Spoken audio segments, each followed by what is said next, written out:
Ng hapon sa bawat isa po sa atin. Binabati ko kayo muli sa pangalan ng ating Panginoong Kristo sa hapon pong ito. And happy Lord's Day mga kapatid. Makibukas po kayo sa akin sa aklat muli ni Isaiah chapter 55 verse 8 and 9. One of the most favorite verses ng mga Kristiyano, and sometimes ginagamit din po ito ng mga unbeliever na kung saan ay nagiging biyaya at nasusundan po nila po ito. Ating buksan ang ating Biblia sa aklat ni Isaiah chapter 55 verse 8 to 9. Aking basahin po muli at sinasabi po dito, aking kaisipan na hindi ninyo kaisipan, ang iyong kaparaanan na hindi ko kaparaanan. Kung paanong ang langit ay mas mataas kaysa lupa, ang aking kaparaanan na higit kaysa inyong kaparaanan. Ang aking kaisipan ay hindi maabot ng iyong kaisipan. Manalangin po tayo. Muli Diyos, humihingi po kami ng tulong ng banal na Espiritu na pagpalain ang pandinig ng bawat isa po sa amin. Kaya niyo po Diyos na hindi lamang po namin ito mapakinggan, bagos i-apply din po namin po ito, may gawa po namin po ito sa aming mga buhay, lalo na sa iyong ikalulugod po, Diyos. Naway malugod po kayo sa paraan ng aming pag-aaral ng salita mo. Ito po aming dalangin sa pangalan po ng aming Panginoong Kristo. Amen. Tandaan po natin mga kapatid, ang mga tao ay ang isip po nila, o sometimes mga Kristiyano din, ang akala nila ay ang pag-iisip ng Diyos ay katulad din ng pag-iisip ng bawat isa. Bakit? Kasi sometimes sinusukat ang galaw ng Diyos sa isang paraan na kung saan ay kataong kaisipan. Ganun po natin sometimes sinusukat. Okay? Sometimes yung kanyang kaparaanan, ng kanyang katwiran ay binabase natin sa ating mga standard, no? Sa human standards. Minsan, ang kanyang kahabagan ay minsan ay nalilimitahan po natin na katulad ng isang tao. Madalas kapag tayo ay nagkasala, ay na-expect po natin na ang Diyos agad-agad ay magre-response. Katulad din ng tao na kung saan ay merong rejection. Yan po yung iniisip po natin. May mga resentment or retaliation. Yan po yung akala po natin na kapag ang Diyos at kapag tayo ay nakagawa ng kasalanan at kapag ito ay paulit-ulit, akala po natin ay katapusan na. Hindi po natin alam na mayroon palang biyaya o kahabagan doon sa dulo po noon. Right? Minsan iniisip po natin ang pasyensya ng Diyos ay it was already run out. Yan po yung iniisip po natin. Kaya pagdating ng judgment, ay inakala po natin, we assume, na para bang wala ng habag ng Diyos na natitira. Ganyan po tayo mag-isip. Pero dito sa ating text na binasa, the scripture kinonfronta yung assumption natin bilang mga tao. Tandaan po natin, ang Diyos ay hindi siya katulad natin. Ang kanyang kaisipan na hindi natatali sa mga reason out po natin o yung mga pangangatwiran po natin. At hindi po siya nakukulong sa mga paraan na ginagawa po natin mga kapatid. Sa pagkakataong pong ito ay makikita po natin kung paano ang ating Diyos o kung gaano kalayo ng Diyos o distansya ng Diyos sa tao. Kaya ating tignan ang historical background ng ating binasang verse o verses. Right? Dito, alam po natin na ang aklat po ni Isaiah ay sumasaklaw sa kung saan ang bansang Israel during that time, during the critical period ng Israel at Judah during 8th century BC. So ay yung propeta during the time, a time of political instability, there is a moral decline, and of course, there is judgment to come. Kaya dito sa Isaiah chapter 55 ay makikita po natin na ang aklat pong ito, it is a full of book of consolation. No, tinawag po nila itong book of consolation.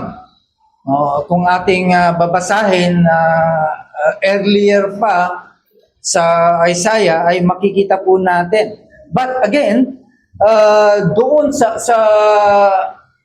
early verses, there are warning o tawag nito paalala sa mga tao, no, sa mga bansang Israel, that there is a warning about judgment. No? Kaya nga nangyari na sila ay pinalalanan that there is coming a Babylonian exile. So dito makikita po natin mayroong tono ng Diyos about comfort, restoration, and hope sa mga tao ng Judah and Israel. So dito sa Isaiah chapter 55, kung saan dito in-address that God's people either facing exile or already invasion as being in exile in Babylon, ay makikita po natin na sa kabila ng kanilang kinalagayan, still they are turning, lalo pang nagpakasama, no? Lumapit pa sila sa mga idolatry, nagkaroon pa ng malawakang disobedience sa mga taong ito. Kung babasahin po natin ang buong Isaiah, buong Isaiah. So it means they are going to experience about the divine judgment. Kasi during that time, ay andun na talaga yung judgments because yung kanilang mga lupain ay nawala, yung kanilang templo ay bumagsak, okay? And of course, yung kanilang national identity ay nawala. That's a judgment para sa kanila dahil sa kanilang katigasan ng ulo. No? Imbis na magpapakumbaba, lalapit sila sa Diyos, they turn to idolatry and nagkaroon po ng disobedience.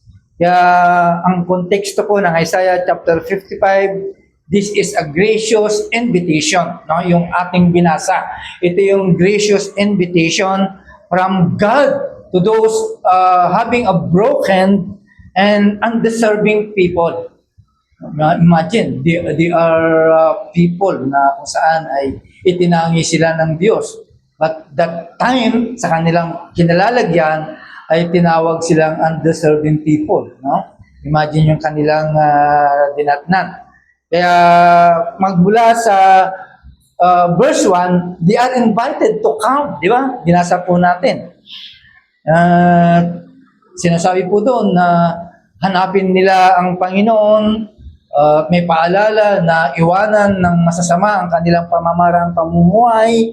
So it means this book of Isaiah kung saan ay nagbigay ng warning sa mga tao, pero pag tayo ay pabalik, no, bababa po tayo sa verse 53, makikita po natin po doon yung magiging atoning servants, yung work, yung servants atoning work, and of course yung abundant pardon to those sinners.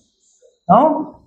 Now, kung ating pag-aaralan at bababa tayo from this verse, from verse 8 to 9, ay dito na ipinaliwanag ang kahabagan ng Diyos. which is very astonishing sa atin, no? Nakakamangha. Imagine, sa kabila ng ginawa po nila, but still, there is graces na lumapit po sa kanila. Kaya nga sabi niya, maaring yung pamamaraan po ninyo ay hindi ko pamamaraan. Yung lakad ninyo ay hindi ko lakad. So, anong ibig sabihin po nito? Right? Maybe ang Israel ay they are expecting judgment. Right? Akala nila judgment na sa kanila, pero hindi. Nagkamali sila. But God offering forgiveness. Right? Maaring iniisip nila na sila ay inaayawan na ng Diyos. Right? But still, God extend His grace sa mga taong ito. That's why tayo bilang mga mananampalataya, ang kahabagan ng Diyos always extended. No?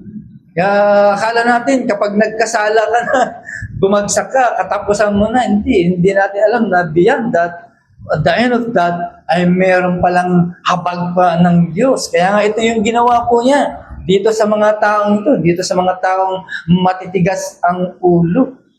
No? Now, balikan po natin in verse 8. Tignan po natin yung contrast sa kanilang pag-iisip. Kaya nga sabi ng Lord sa kanila, ang aking kaisipan ay hindi katulad ng iyong kaisipan. Hindi ito binibigyan ng pagkakaiba, mga kapatid. Kundi ito ay absolute. Talaga namang hindi natin mapapantayan ang kaisipan ng Diyos. No? Kumbaga sa it is a radical and infinite contrast. Di ba? Kagabi, pinag-aralan po natin about the infinite, yung kapangyarihan po ng Diyos, yung kung paano ang Diyos, di ba? Yung infinite contrast between man and God. Hindi lang ito simple na bagay na iisipin ng ibang tao, mas matalino ang Diyos sa akin, no? Hindi po yan ang ibig sabihin po niya. Kakaiba po ito kapag ang Diyos ang nagsabi na kung saan ang pag-iisip ng Diyos, ito talaga yung pinaka mataas na ibig lang sabihin, sigurado, it is pure. It is perfect. Okay? Walang bahid ng kasalanan. Samantalang tayo bilang mga tao, ang ating pag-iisip talagang depraved, fallen, distorted, and corrupt. Imagine yung layo, yung distansya. Kaya sometimes, iba ang pag-iisip ng mga ganitong klase ng tao. So, anong ibig sabihin po nito? Itong statement pong ito, it will guide us. Ito yung magbibigay po sa atin para magiging, tawag nito, magpakumbaba po tayo, mga kapatid. To humble your human pride. Ibaba po natin ang ating mga kayabangan. So, ibig lang sabihin, kino-confront niya ito ang ating mga kadahilanan. Okay? Yung ating paraan, yung ating paglakad sa Diyos, and of course, ini-evaluate din po nito ang Diyos between our standard. Sometimes, ganun po ang iniisip po natin. Gansan, iniisip talaga ng mga tao. Alam nila ang Diyos. Mabagsik yan. Baka wala na tayong pag-asa dyan. Sometimes, ganun ang iniisip po nila. Kaya tingnan po natin kung paano ang layo ng Diyos sa tao.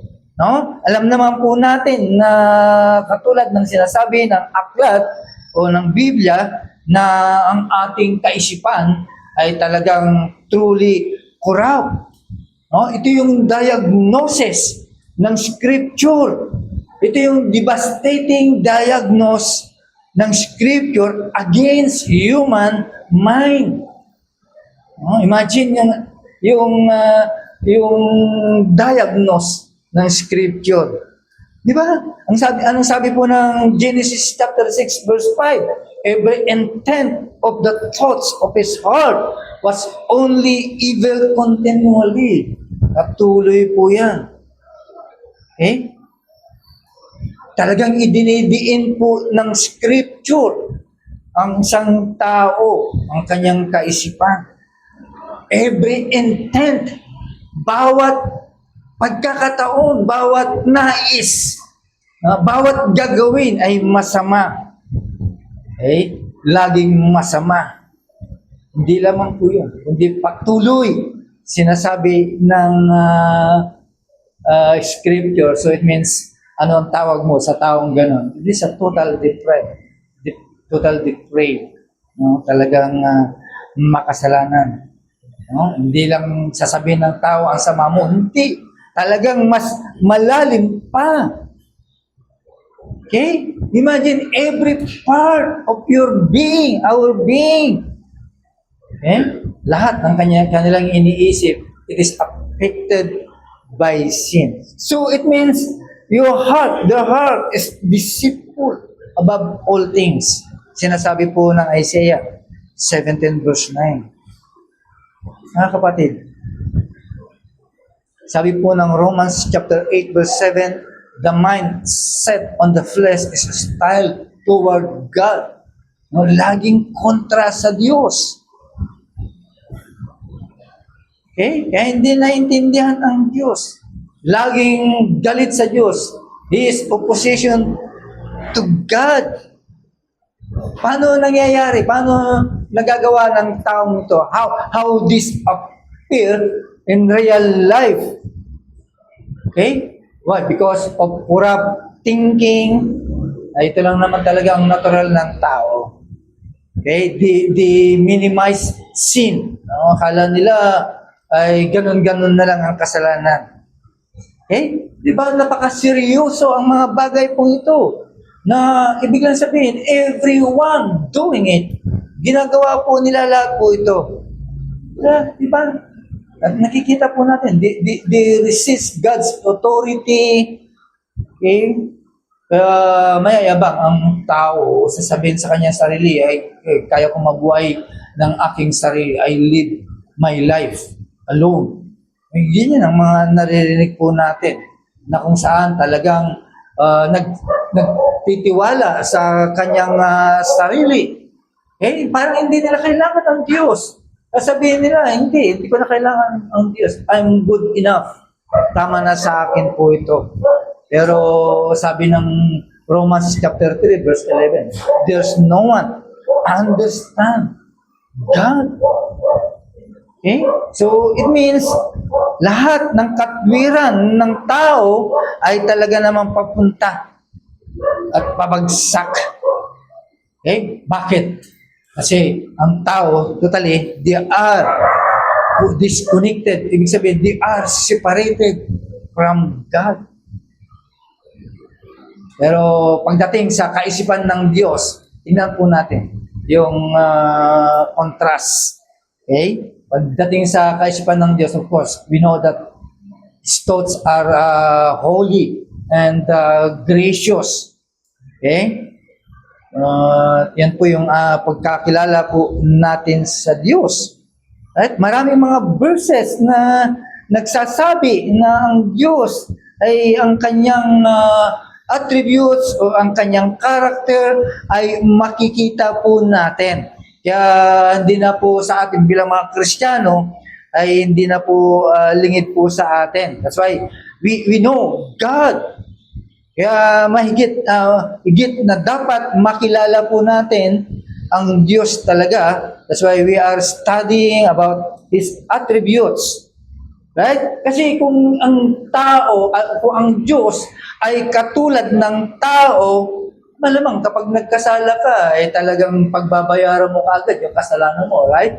Ganun po tayo. Kapag nagkasala ka sa akin, kailangan mabayaran mo kaagad. Diba? Kung ang Diyos ay katulad ng tao, malamang He hold grudges. Diba? O kaya, you will destroy you without mercy. Pero hindi. Mga kapatid, talagang ipinakita ng Diyos ang kanyang mahabang pasensya na kahit hindi mo siya binibigyan ng pansin o kaya tinatalikuran mo, ang Diyos, andun pa rin ang kanyang pasensya sa iyo. Still, extended ang kanyang habag sa bawat isa po sa atin. Di ba? Saan ka pa naman nakakita ng Diyos that He is inviting those sinners? Di ba? Di ba nakapagtataka? Di ba nakakamangha ang mga bagay pong ito? Imagine, a holy God, yung kanyang iniisip between human o a sinful man, naisip niya po ito. Okay? Naisip niya na kahabagan ang tao na kahit siya ay makasalanan. Okay? Maaaring sa ngayon, baka di mo lang nakita. Pero saan natin nakita yung pagpapatawad ng Diyos doon sa krus? Doon sa pagliligtas ng ating Panginoong Kristo. Diba? Doon natin nakita yung kanyang kahabagan. That's why makikita po natin na the greatest contrast between God thoughts and man thoughts ay nakikita po natin in the way of salvation. Di ba? Kasi ang tao, ang gusto po niya, ang kaligtasan ay siya yung provider. No? Kailangan makita niya, maipon niya ang kaligtasan. At yan po yung ginagawa natin during the time na wala pa tayo sa Panginoon. Yan po yung ating pamamaraan. Yan po yung ating kaisipan pagdating sa kaligtasan. Okay? By nature, we believe. Okay? Na dapat pagsikapan ko para ako ay maligtas. Of course, tama na yung aking mabubuting gawa, yung extended na so and so ay tama na iyon para ma-earn ko ang kaligtasan, di ba? I can earn my justification by myself before God. Yan po yung iniisip ng tao. Kaya ito yung kanilang pinagdidikdikan. Enough for them na makasama, makapagsimba, ay akala nila yun na yung pamamaraan. Pero tandaan po natin mga kabatid, hindi ganito ang kaisipan ng tao, ng Diyos. Pero ganun pa man, of course, dahil ikaw ay ignorante sa mga bagay pong ito, hindi ka pinarusahan ng Diyos because in-extend pa niya ang kanyang biyaya at habag po sa inyo.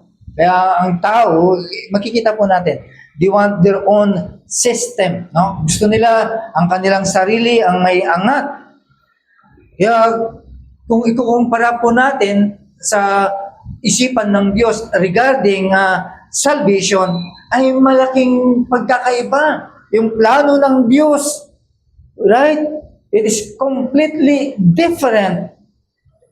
Ano ang plano ng Diyos pagdating sa pagliligtas? Right? Salvation by grace alone, through Christ alone, and for God's glory alone. Ayan yung plano ng Diyos. Kaya nga, pagdating ng Ephesians chapter 2, verse 8 and 9, of course, sabi nga, by grace you are saved through our faith. Kaya yung mga nagsasabi na meron silang way o meron silang part regarding in salvation, mga kapatid, hindi ito na-achieve. It is received. Plano before time. Okay? Kaya yung pag-iisip talaga ng Diyos pagdating sa kaligtasan ng tao, this is eternal. Kaya nga, sabi ng Ephesians chapter 1, verse 4, it chose us before the foundation of the world in Christ. No? Bago magkasala ang tao, God already planned redemption. Bakit kaya? Ang layo sa pag-iisip ng tao na biglang sabihin, ipinapakita dito na ang kaligtasan ay talaga nag-umpisa sa kaisipan ng Diyos. No?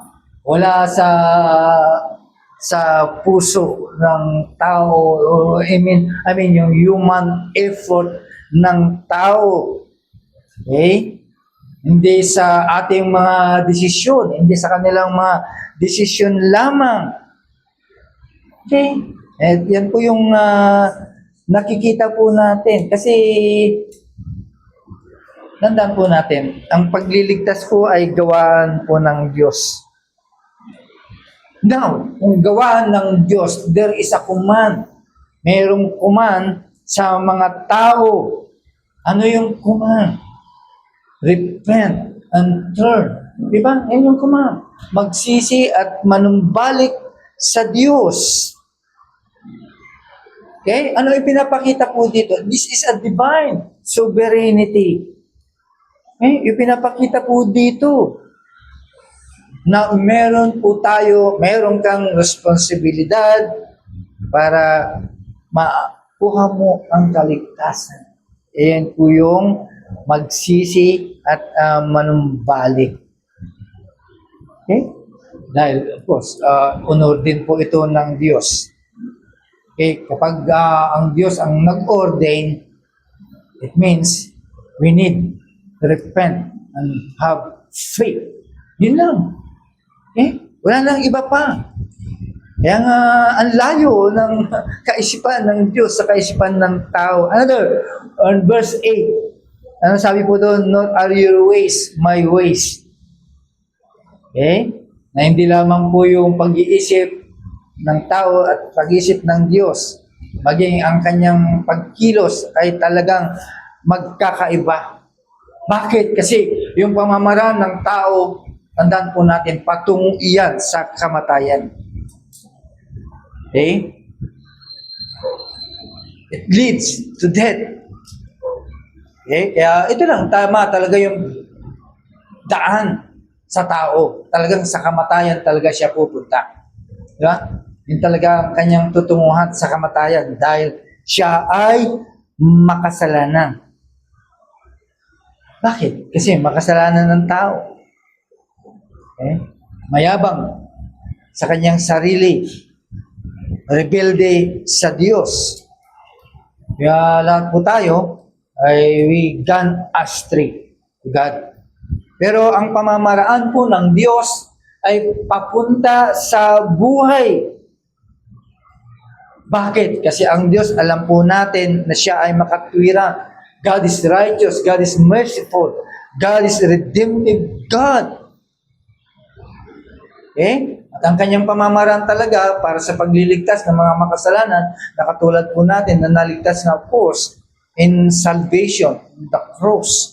Kaya yun ang dapat makita ng ibang tao. Hindi nakikita sa anumang katalinuhan ng tao. At yan po yung nakikita nila. Okay? Dapat makita nila, it's a divine power in salvation. Kaya iba ang pamamaraan ng Diyos. Kaya kahit yung pagpapatawad ng Diyos ay iba sa pagpapatawad ng tao. Kasi ang pagpapatawad ng tao, talaga namang may grudges, mayroon pang sisisihin ka pa, di ba? Kapag humihingi siya yung tawad, yung nagkasala sa'yo, sisisihin ka pa, while God ay is freely forgive. Malayang nagpapatawad sa mga humihingi ng tawad. Malaya siyang restore yung tao na nalubog sa kasalanan. And of course, He will abundantly forgive of pardon sa mga makasalanan. Okay? Kaya sa ating Diyos, kapag ikaw wala pa kay Kristo, of course, sa ating Panginoon, there is forgiveness for Him. Now, in verse 9, makikita po natin, susukatin natin ngayon yung pagkakaiba. Sabi ng verse 9, as the heavens are higher than earth. Okay? Hindi ito maliit na gap. Okay? Hindi ito basta-basta na layo, kundi this is an infinite. No, walang hanggang diferensya o kalayuan ng Diyos. This is an infinite. Okay, ibig lang sabihin, napakalayo ang distansya o napakalawak ang distansya. Imagine, magmula sa langit hanggang sa lupa. It means this is an immeasurable distance. ganun po kalayo. Even kahit sa katalinuhan ng Diyos, sa katalinuhan ng tao, malayo pa rin. Kahit sa kahabagan ng Diyos at sa habag ng tao ay hindi pwedeng pantayan. Pamamaraan ng Diyos at pamamaraan ng tao ay hindi pa rin pwedeng sukatin. Kaya napakalayo. Parang langit at ang lupa ang layo. Pero mga kapatid, yung layong pong yun, it is going, it leads you to humble. No? Ito yung magdadala po sa atin bilang mga Kristiyano at bilang hindi mananampalataya na magdadala po sa atin para magpakumbaba. Kasi babasagin ang kayabangan ng tao, babasagin ang pride ng tao. Even yung kanyang pagiging self-reliance, yung kanyang pagtitiwala sa sarili, babasagin po nito. Kaya yung pagyayabang ng tao ay mababasag po dito. Right? Kaya nga sabi ng 1 Corinthians chapter 1 verse 29, so that no one may boast before Him. Ipinapakita lang kung ano ang kinalalagyan ng tao. Pero mga kapatid, hindi lamang magdala sa iyo para magpakumbaba ka, kundi ito rin ang magdadala para meron tayong pag-asa. It gives us a hopeful, no? Yung distansya na ito between God and man ay magdadala po sa atin ng pag-asa. Why? Kasi kung ang Diyos ay katulad natin, maaaring hindi kanya mapapatawad. Maaaring hindi kita mapapatawad kapag nagkasala ka sa akin. Maaaring hindi ako magkakaroon ng pasyensya.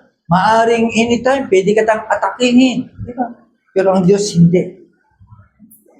Dahil ang Diyos ay Diyos, of course, ipapakita niya ang kanyang kahabagan na mas malaki, mas malawak ang kanyang biyaya sa tao. Mas malalim ang kanyang grasya kaysa tao. So ay sabi ng verse na binasa po natin, God's thoughts are not like ours. At yan, yung pag-asa ng tao.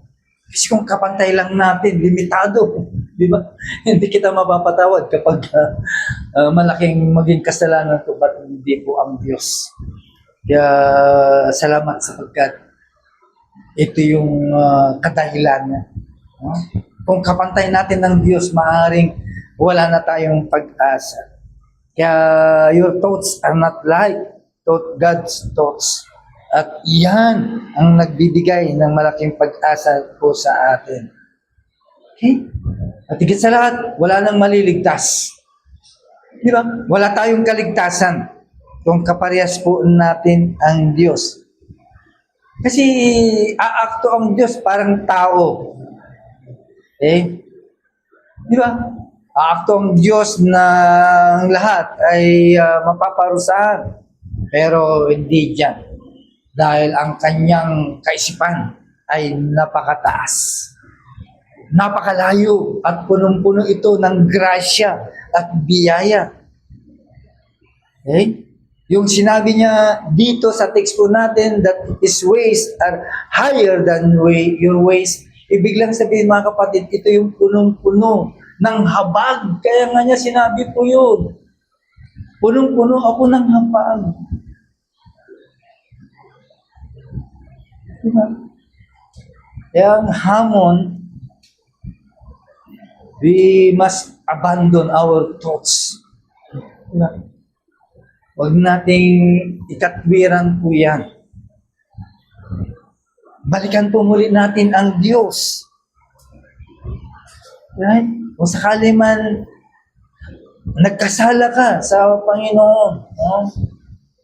Return. Balik ka sa Panginoon at mararanasan mo muli at makakamtan mo muli ang kanyang punong-punong pagpapatawad na kung saan ay sinasabi dito sa verse 7 is abundantly pardon. Yan po ang Diyos po natin. Kaya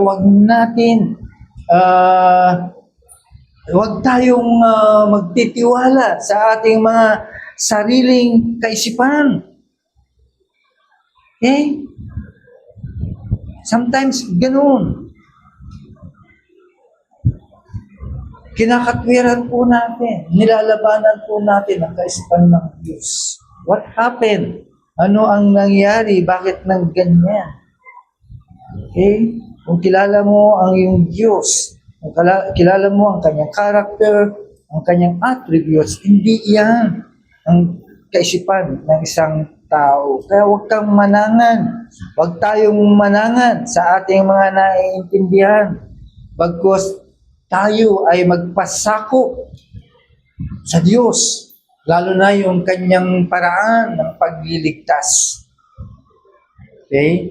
Hindi yung sarili po nating gawa o kilos o anuman na inyong kinasasadlakan o anuman ang iyong kinakaaniban. Kung wala ka naman kay Kristo, maaaring nakikianib ka, akala mo ando doon. Pero hindi yun ang pamamaraan.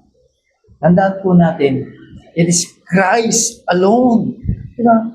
Siya lamang ang daan ng kaligtasan. Kaya nga sinabi niya in John chapter 14 verse 6. Ito yung daan. Okay? Kaya mga kapatid, bilang hamon, bilang mga mananampalataya na kung saan ay nalilihis muli ang iyong landas, i-align mo ang iyong buhay sa pamamaraan ng Diyos. Hindi mo pwedeng kontrahin dahil sinasabi ng teksto po natin, malayo sa isipan mo, sa isipan ng Diyos. Diba? Maaaring sumablay ka dyan. Pero ganun pa man, ang Diyos po natin ay walang sablay because He knows. Kaya dapat mag-transform. Kapag nandyan ka sa kaisipang iyan, you need to transform. No? Be transformed. Magbago ang ating mga kaisipan. Dahil kapag ganyan ang ating hangarin, mga kapatid, para bang kapantay mo na ang Diyos na mas magaling ka pa sa Diyos. Kaya ang hamon, mga kapatid, ito yung magbibigay po sa atin. No? Magdala po sa iyo para lalo pang hangarin, unawain at hanapin ang biyaya ng Diyos. Ito ang magdadala po sa atin. Kasi kung hindi po natin gagawin po ito, baka akala natin tayo na yung mas makapangyarihan sa Diyos. Kung wala po ito, wala kang pag-asa. Wala tayong pag-asa. Lalo na sa mga wala pa kay Kristo. Okay? Kung hindi mo titignan na ang Diyos ay mas mataas pa, okay, sa iyo, ay wala kang pag-asa, lalo na sa kaligtasan. Okay? Wala kang pag-asa. Kahit tayo mga mananampalataya, we cannot. Okay? Hindi po natin pwedeng ariin na mas maalam po tayo yung ating mga yung mga gawin po natin, akala natin yun na yung alam natin. We have to submit, we have to trust God, not in our thinking. We must lean not on your understanding. Manalangin po tayo. Aming Diyos, salamat po sa kapahayagan ng salita mo na kung saan ay nagpapaalala po ito sa amin na kami po ay isang lamang ninyong nilalang. Nilalang na kung saan hiningaan po lamang po Diyos. Kinahabagan sa kabila ng aming kinalalagyan, hinugot niyo po kami sa aming madilim na kinaroroonan, Panginoon. Salamat po sa pagkat ikaw ang aming Diyos na wala ng kapantay. Walang sino man na makakapantay po sa inyo. That's why ang aming pag-asa, ang aming pananampalataya ay patuloy na lumalago at lumalaki po ito sapagkat nakikita po namin, nauunawaan po namin kung sino po kayo, Diyos. Kaya salamat po sa pangunawa na ibinigay niyo po sa amin. Sa biyaya ng iyong pangunawa na ibigay niyo po sa amin, O Diyos, na intindihan po namin kung sino po kayo. Sa amin, O Diyos, wala po kami may pagmamalaki sa inyo. Wala po kami may ihandog sa inyo. Wala po kami may pagmamalaki sa inyo, O Diyos.